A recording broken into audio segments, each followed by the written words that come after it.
Morning, I hope you're okay this Friday. Today, or this morning's session, I want to talk to you about alcohol. Ta-da.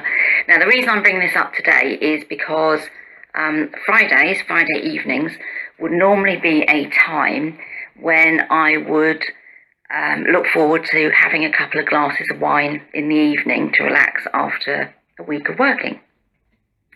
But when you're suffering from depression, alcohol is not good for you.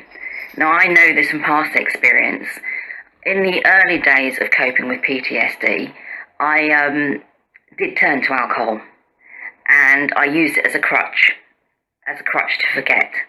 And I'm not very proud of this time in my life, but for 2 years, effectively, I was waking up in the morning, and it wouldn't be very long before I'd be having an alcoholic drink.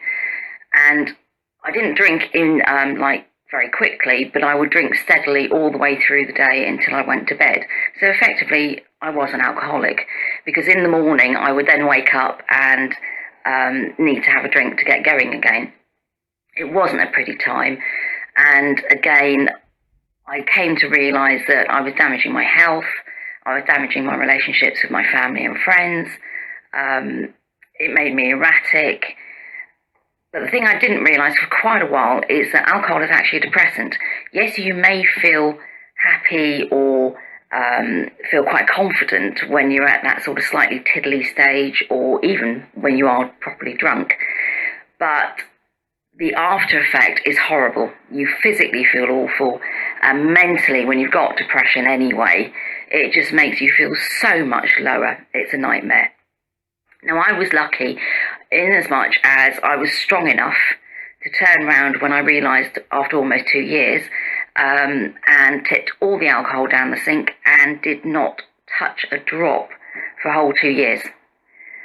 I did go back to alcohol. I still enjoy a glass of wine, but I do it socially. I also made the decision quite a few years back that I don't drink at all during the week. That's only because I prefer to wake up in the morning and be mentally alert. So that's the reason. And Friday and Saturday is sort of social time, so having the odd glass of wine is not going to kill you.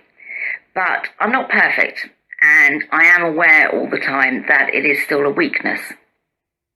So although I do have booze in the house, when I was coming into this depression, and even before, when I had that little glitch at the beginning of the month, I stopped drinking completely, including the weekends.